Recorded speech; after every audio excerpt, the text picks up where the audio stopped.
మనము ఆన్ చేశాను మేడం. నిన్నటి ఓకే నిన్నటి క్లాస్లో మనము ఆఫ్ చేసుకోండి చరణ మేడం. నిన్నటి క్లాస్లో మనము సంజయ్ని ధృతరాష్ట్రుడు అడుగుతాడు కదా, యుద్ధ భూమికి చేరినటువంటి పాండుకుమారులు అలాగే కౌరవులు ఏమి చేస్తున్నారు సంజయ, నాకు వివరించి చెప్పు అని అన్నాడు. అందుకు సంజయుడు చెప్తున్నాడు, ఏమని చెప్తున్నాడు, ఓ ధృతరాష్ట్ర మహారాజా, పాండవుల సైన్యము వ్యూహాత్మకంగా నిలపబడి ఉన్న ఎవరి చేత అంటే దృష్టద్యుమ్నుని చేత వ్యూహాత్మకముగా నిలపబడి ఉంది. దృష్టద్యుమ్నుడు ఎవరు అంటే ద్రౌపది అన్న, ద్రౌపది తోబుట్టువు, ద్రుపద మహారాజు కొడుకు. ఆయనే పాండవుల సైన్యానికి మొదటి సైన్యాధికారి. 18 రోజులు కురుక్షేత్ర యుద్ధం జరిగింది కదా, ఆ కురుక్షేత్ర యుద్ధంలో మొదటి రోజు సైన్యాధికారిగా ద్రుపద మహారాజు కొడుకు అయినటువంటి దృష్టద్యుమ్నుడు ఉన్నాడు. ఆ వ్యూహ రచన చేసి ఆ సైన్యాన్ని నిలబెట్టింటాడు కదా దృష్టద్యుమ్నుడు.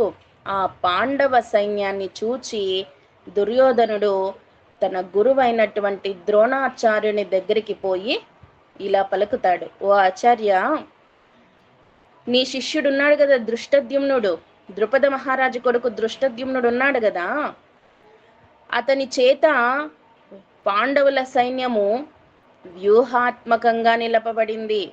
చూడండి, యుద్ధం చేయడానికి సన్నద్ధమై సమరానికి అభిలాషులై వ్యూహాత్మకంగా సైన్యాన్ని నిలబెట్టి ఉన్నాడు.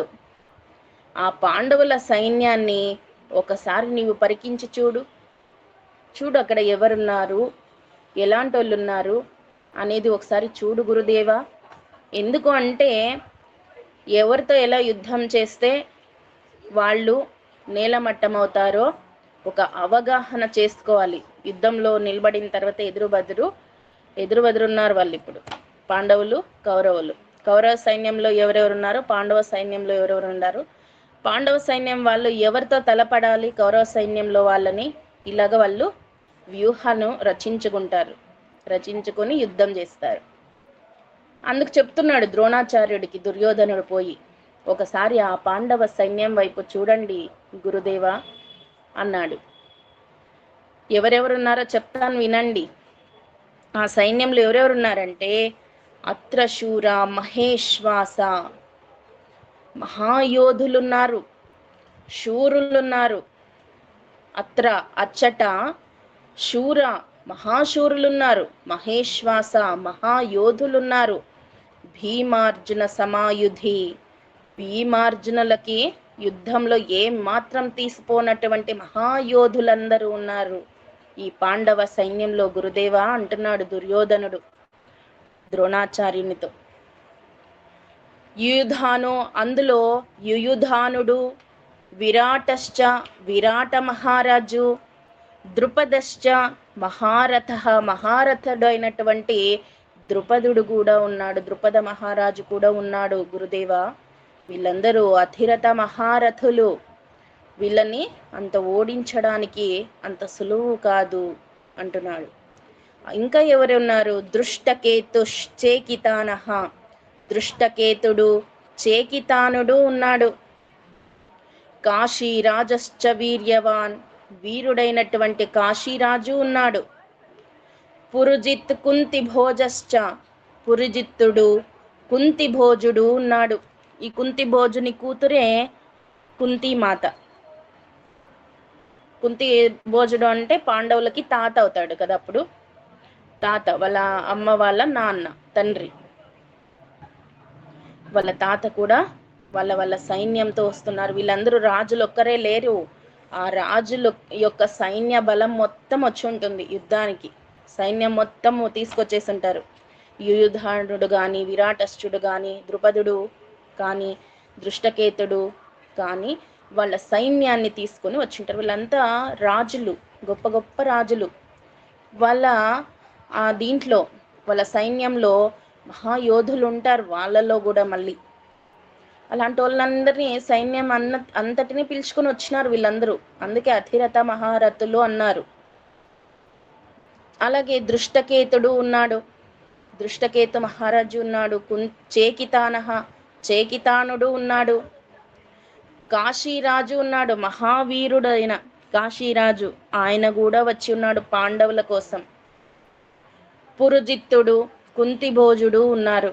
అలాగే నరపుంగవ, శైబ్యశ్చ నరపుంగవ, నరులలో శ్రేష్ఠుడైనటువంటి శైబ్యుడు కూడా ఉన్నాడు అని చెప్తున్నాడు.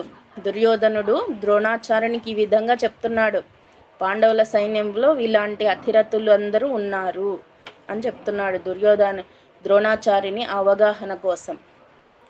అలాగే యుధామన్యుశ్చ విక్రాంత, ఎవరు జయించలేనటువంటి యుధామన్యుడున్నాడు.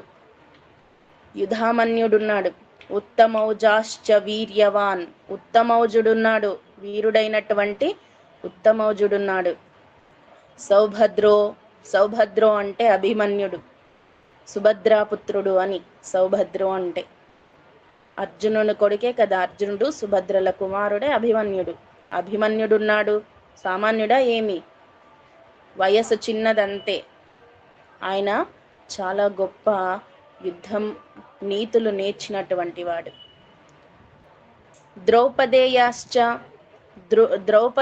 ద్రౌపది యొక్క కుమారులు ఉన్నారు, ఉప పాండవులు కూడా ఉన్నారు. వీళ్ళు కూడా మంచిగా చేసేవాళ్ళే, మంచిగా యుద్ధం చేసేవాళ్ళే అంటున్నాడు. సర్వయేవ మహారథాః, వీళ్ళందరూ కూడా మహారథులు. ద్రోణాచార్య వీళ్ళందరూ అధిరథ మహారథులు, శౌర్యమున భీమార్జున సమానులు అని ద్రోణాచార్యునికి దుర్యోధనుడు చెప్తున్నాడు.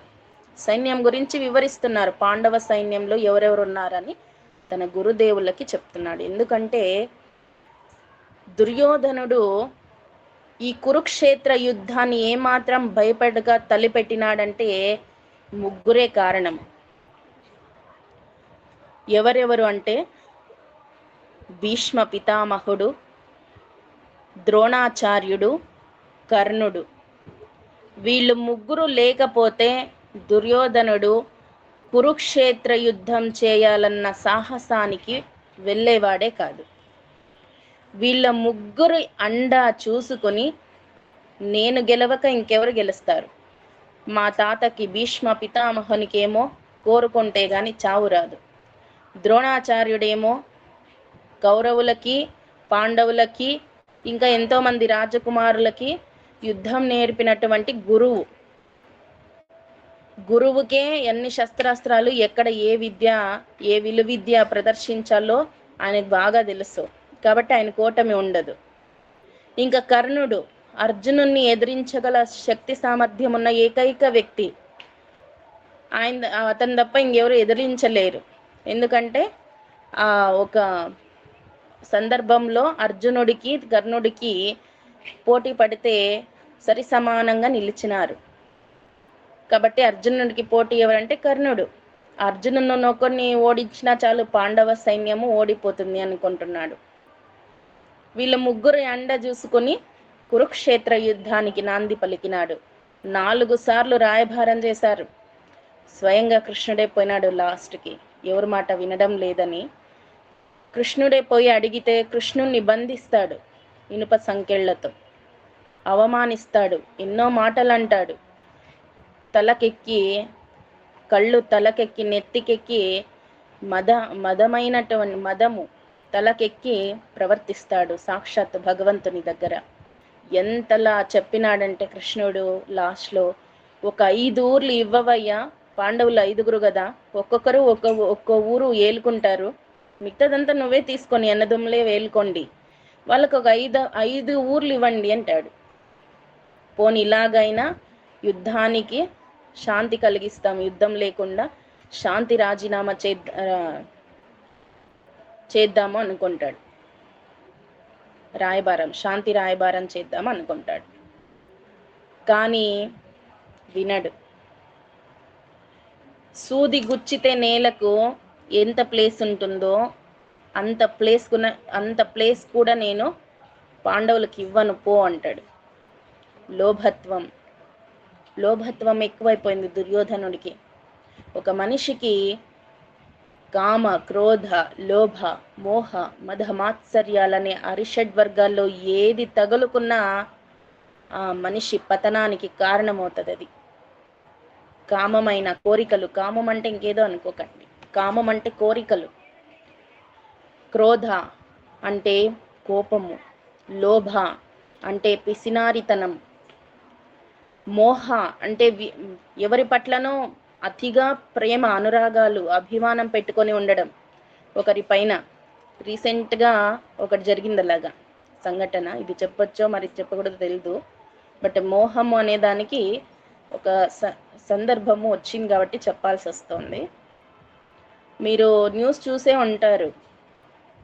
రీసెంట్గా సీరియల్ యాక్ట్రెస్ ఒక ఆమె యాక్సిడెంట్లో చనిపోయింది, పవిత్ర జయరామ్ అని. ఆమెతో సహజీవనం చేసే ఒక అతను ఏం పేరు, చంద్రకాంత్ అతని పేరు. ఆమె పైన మోహం పెట్టుకున్నాడు. ఆమె చనిపోయిన వారం లోపల ఇతను కూడా చనిపోయినాడు, సూసైడ్ చేసుకొని. ఎందుకంటే అతి మోహం. ధృతరాష్ట్రునికి కూడా తన కొడుకుల పైన మోహమే. అందుకే ఎంత దుష్టులు, దుర్మార్గులు, పాపిష్టి వెధవలైనప్పటికీ కొడుకుల్ని ఎంతో గారభంగా చూసుకున్నాడు. ధర్మపరులైనటువంటి పాండుపుత్రులను వదిలేసి అధర్మంగా శకుని మాటలు విని అల్లకల్లోలం సృష్టిస్తున్న, హస్తినాపురంలో అల్లకల్లోలం సృష్టిస్తున్న దుర్యోధనుడు, దుశ్శాసనుడు అంటేనే అతనికి ఇష్టం. ఎందుకంటే అతిమోహం. ఏమైంది లాస్ట్కి ధృతరాష్ట్రుని పరిస్థితి అంటే, పాండవులు భిక్ష వేస్తూ ఉంటే, భిక్ష వేసినట్లు వాళ్ళకేం లేదు, పాండవులు మేము భిక్ష వేస్తున్నాము ధృతరాష్ట్రునికి అనుకోవడం లేదు. కానీ ఇతని ఫీలింగ్ అది, ధృతరాష్ట్రుని ఫీలింగ్. వీళ్ళు భిక్ష వేస్తుంటే నేను తిని ఇక్కడ ఉండాల్సి వస్తోంది, నాకు ఎట్లాంటి దుర్గతి పట్టింది అని బాధపడినాడు. లాస్ట్కి విదురుడు వచ్చి, ఇంకా సిగ్గుమాలిన జన్మ ఎన్నాళ్ళు బ్రతుకుతావు, పోయి వానప్రస్థంలో బ్రతుకు అంటే అప్పుడు కుంతి గాంధారితో పాటు అడవులకు పోతాడు. అక్కడ సజీవ దహనం అవుతారు. ఇలా జరుగుతుంది. అతి మోహం ఉంటే, మోహం ఉంటే ఇలా జరుగుతుంది. లోభ, మోహ, మద, గర్వమున్న మనిషికి పాడైపోతారు. అందుకు నిదర్శనము దుర్యోధనునే తీసుకోవచ్చు. లోభత్వానికి, మదానికి దుర్యోధనునే తీసుకోవచ్చు. ఆ మదం, గర్వంతో పాడైపోయినాడు. యుద్ధం లాస్ట్ వరకు కూడా అతనికి సన్నగిల్లనే లేదు. పితామహుడు ఉన్నాడు కదా, ద్రోణాచార్యుడు ఉన్నాడు కదా, కర్ణుడు ఉన్నాడు కదా, నాకేం కాదు, నా వరకు రానిరు అని గర్వంతోనే ఉన్నాడు. కానీ లాస్ట్కి భీమునికి భయపడిపోయి ఒక సరోవరంలో నీళ్లలో దాక్కుంటాడు, పోయి దొరకకుండా. అయినా ఈడ్చుకుని వచ్చి తొడని విరగొట్టి చంపేస్తాడు, ఏదని చీల్చి. భీముడు వదలలేదు. గర్వభంగం అప్పుడు జరిగింది. అతి గర్వం కూడా పనికిరాదు, అహంకారం పనికిరాదు. ముఖ్యంగా చెప్పాలంటే ఆత్మకు, పరమాత్మకు, జీవాత్మ పరమాత్మ రెండిటికి అడ్డుగా ఉండేదే అహంకారం. తొలగించేయాల ఈ అహంకారాన్ని. నేను, నాది అనేది వదిలేయాల. మాత్సర్యం అంటే ఈర్ష్య, అసూయ, ఒకరిని చూస్తే ఓర్వలేనితనం, ఇవన్నీ మాత్సర్యాలకి వస్తాయి. ఈసడింపులు, అలగడాలు, ఇవన్నీ మాత్సర్యం. ఏది పట్టుకున్నా ఈర్ష్య, ద్వేష, పగ, ప్రతీకారాలను ఏది పట్టుకున్నా మనిషి పతనానికి అవే కారణమవుతాయి. దిగజారిపోతారు మనుషులు. ఇవి వచ్చినాయంటే 4th క్లాస్ మనుషులాగా మారిపోతారు.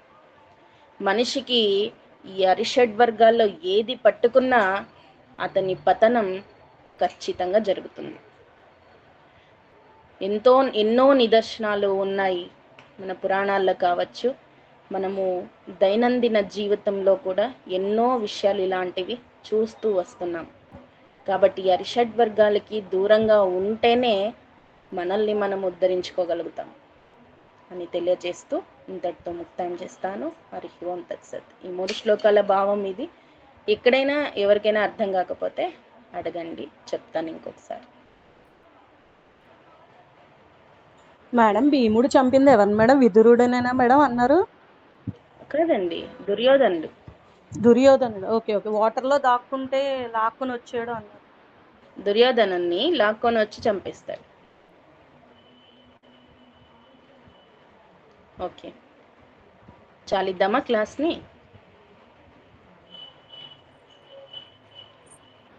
స్క్రీన్ రికార్డ్ ఆఫ్ చేయండి మేడం, చరణ మేడం. చేశాను మేడం.